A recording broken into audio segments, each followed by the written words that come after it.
Are you living up in New Jersey or New York and ready to make a change and move to warm, sunny Florida? Well, then this is the video for you.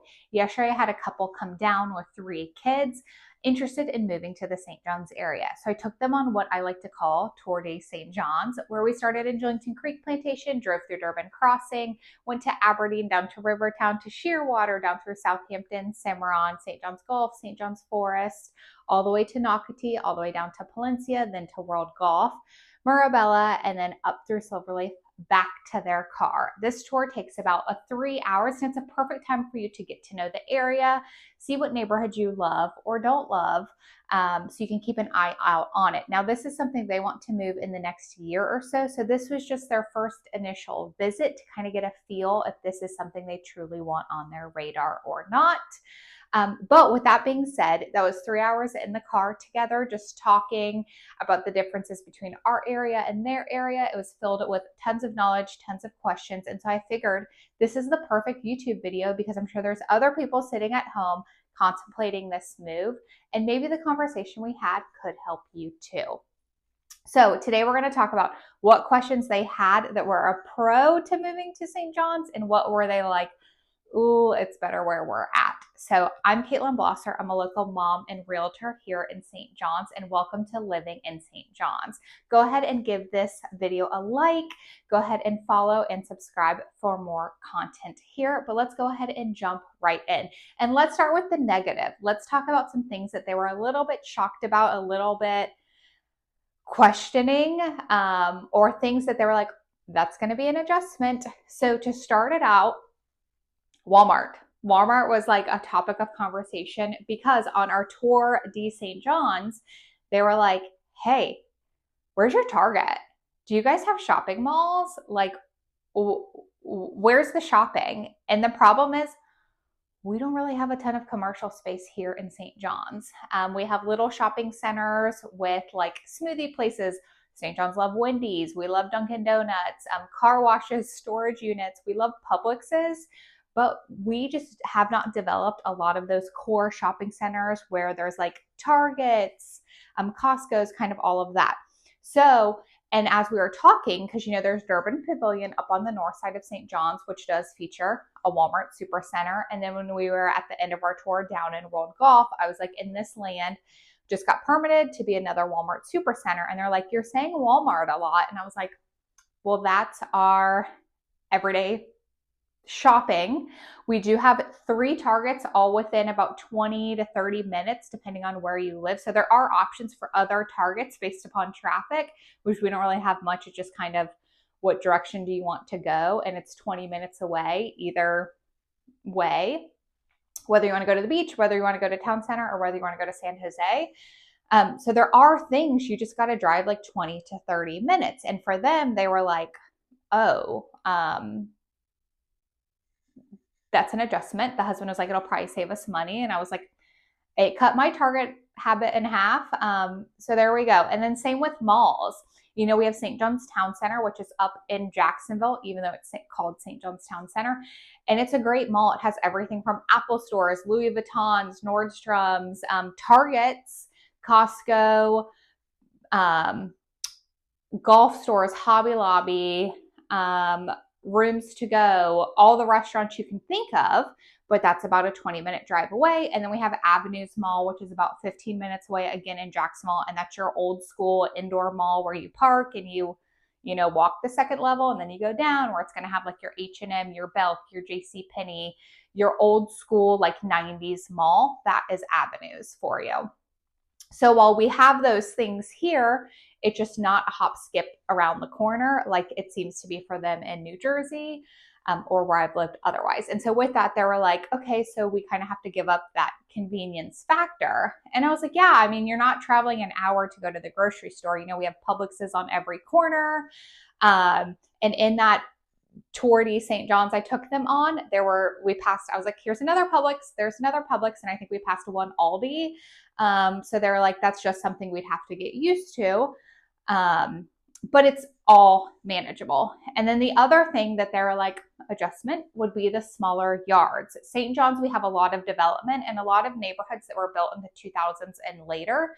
And builders just got smarter. You know, the older neighborhoods like Mallard Landing and things like that, they're going to have those bigger lots. And that seems like what they're used to in New Jersey. Where here, you get a lot of the cookie cutter homes on cookie cutter postage stamp lots, especially when you get into like Shearwater or down in Nocatee.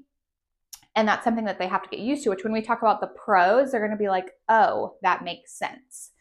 Another topic of conversation was every area we went, they're like, okay, so where's the closest beach? Where's the closest beach? And so in St. John's, we really have Mickler's Landing or Mickler's Beach. There's a whole debate over whether it's Mickler's or Michler's.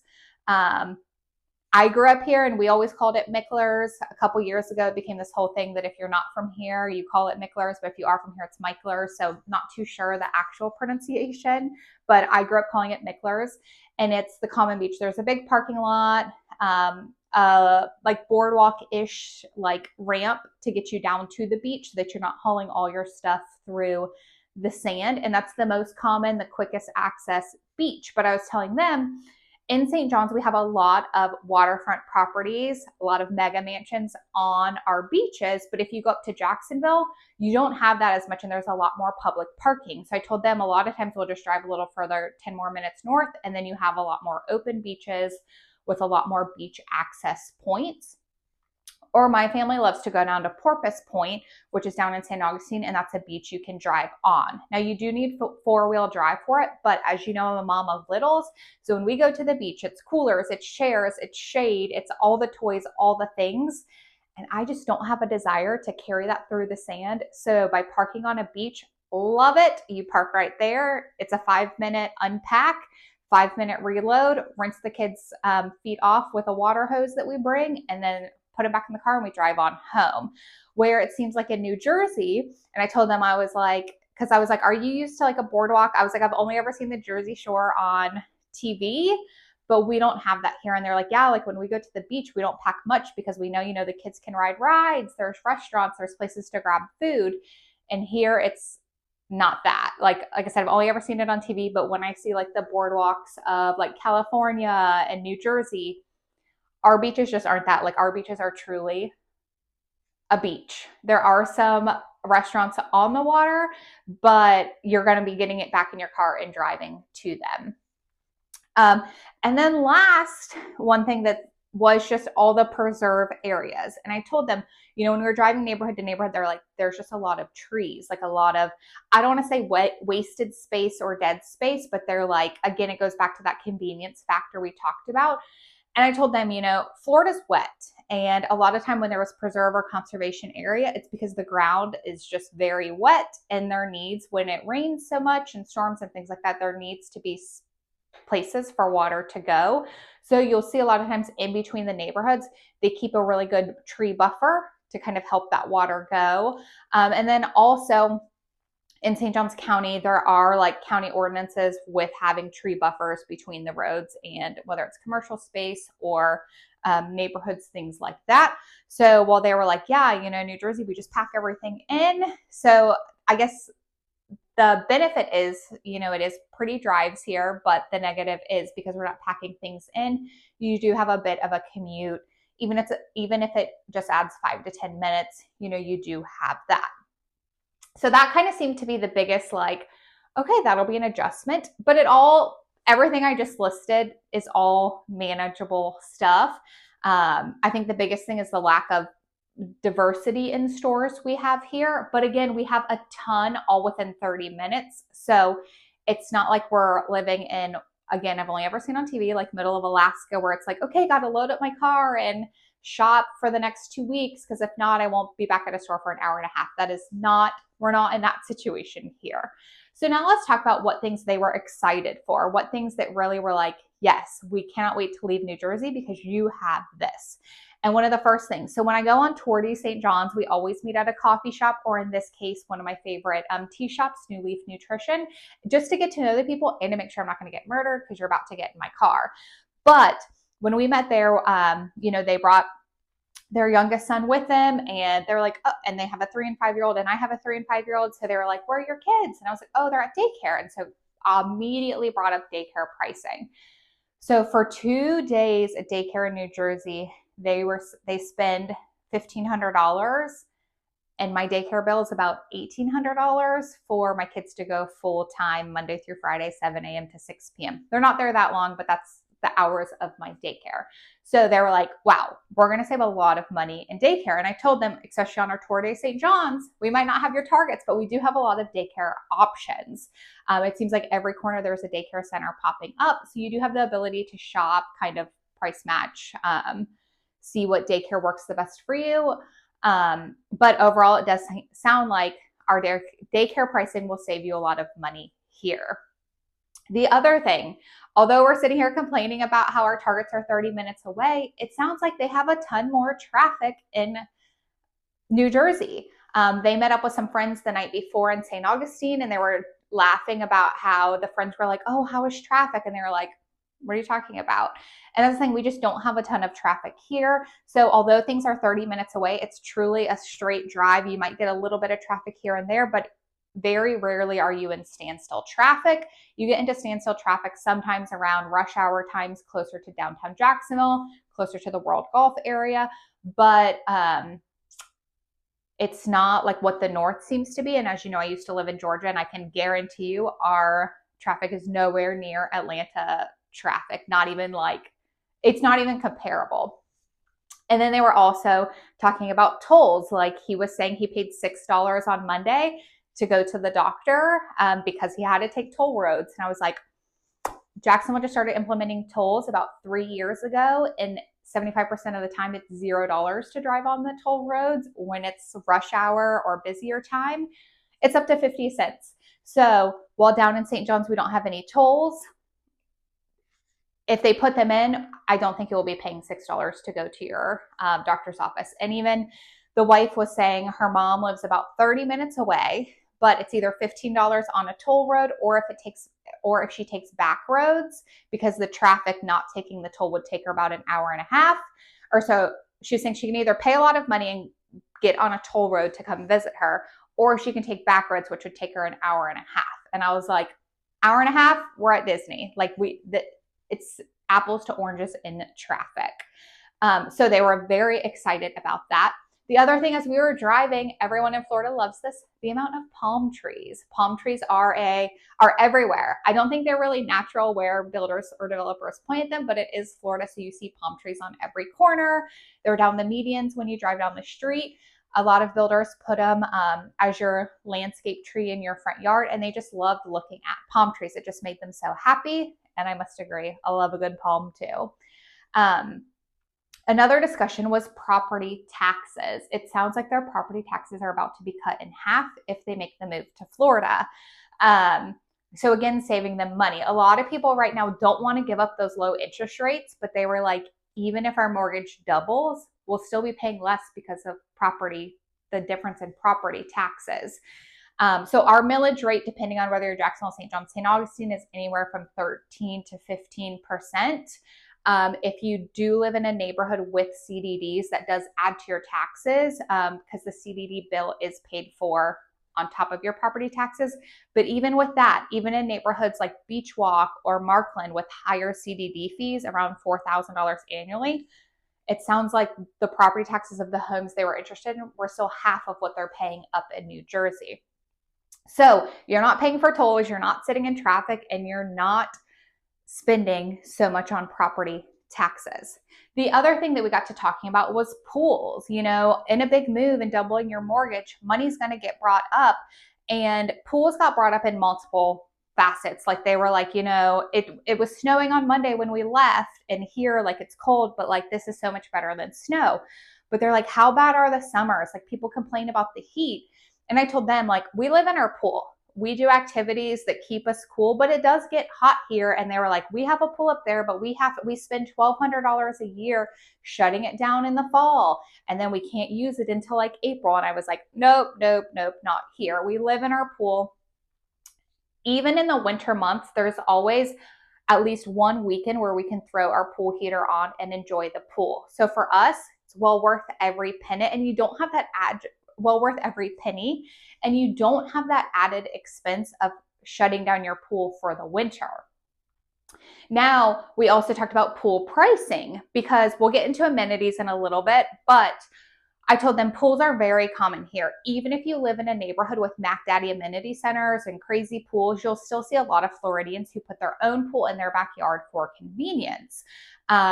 And the going rate right now is about $100,000 for pools. And they were like, well, what kind of pool is that? And I was like, it's your Marsite, like gunite cement pool. And they were saying up in New Jersey, it's about the same price to put in a pool with just a liner. And I think it goes with like demand and like supply and demand. Here, pools are just so common, and we can't have pool liners down here because our dirt is really more of a sand and not structured. So you won't find a pool liner here in Florida.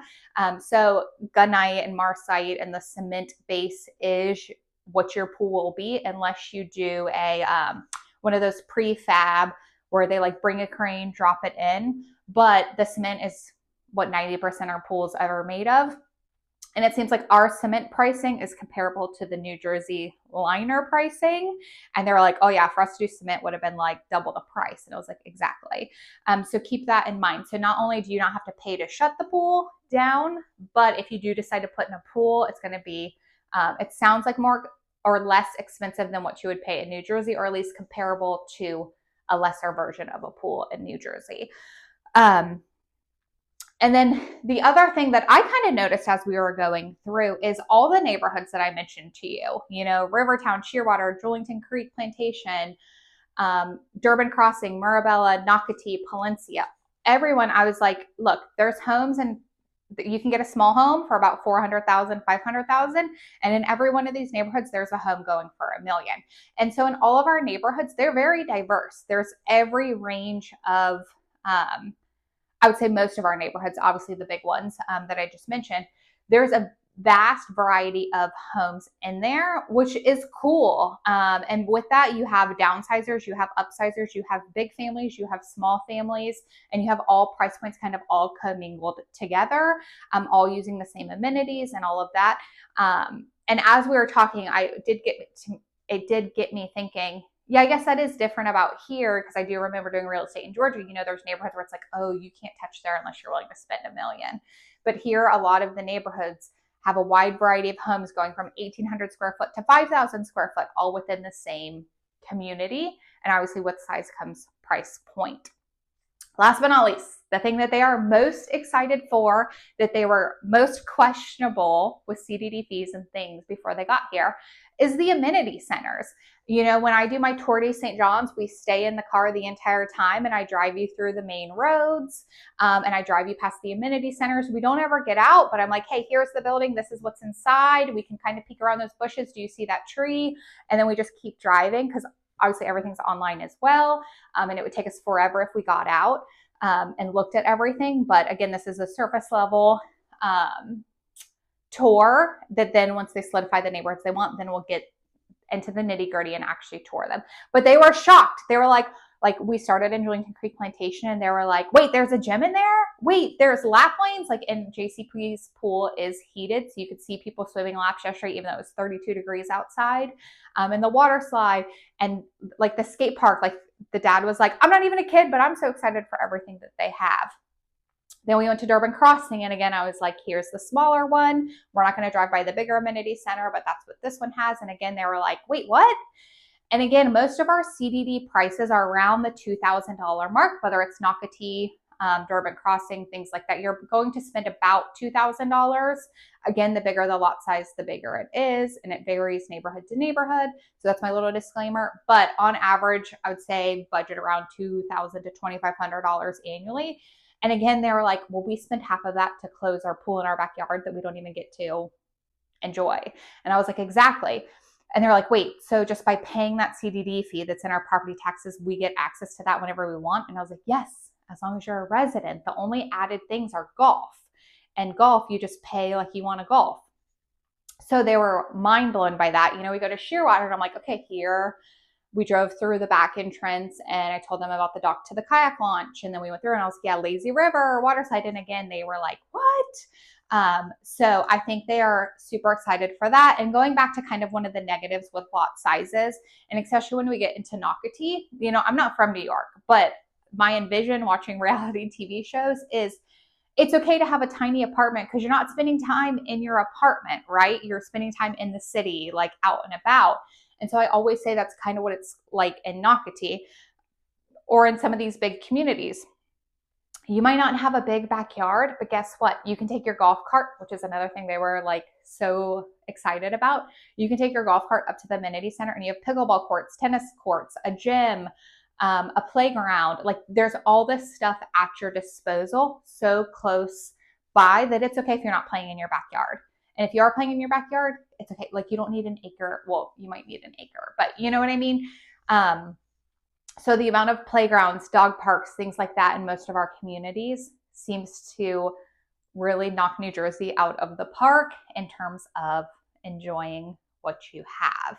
So that kind of summarizes up my 3-hour tour de St. John's with the couple from New Jersey yesterday. So if you're looking to move down from New Jersey or anywhere, maybe you live in Florida, but you're also confused by St. John's geography when you're looking on Zillow or things like that, give me a call. I'd love to set up a time, kind of take you around, show you the areas, see what is the best fit for you as to whether you're ready to pull the plug and make the move here or whether you need a little bit more time. So I'm Caitlin Blosser. Thank you for joining me today and can't wait to see you back next week.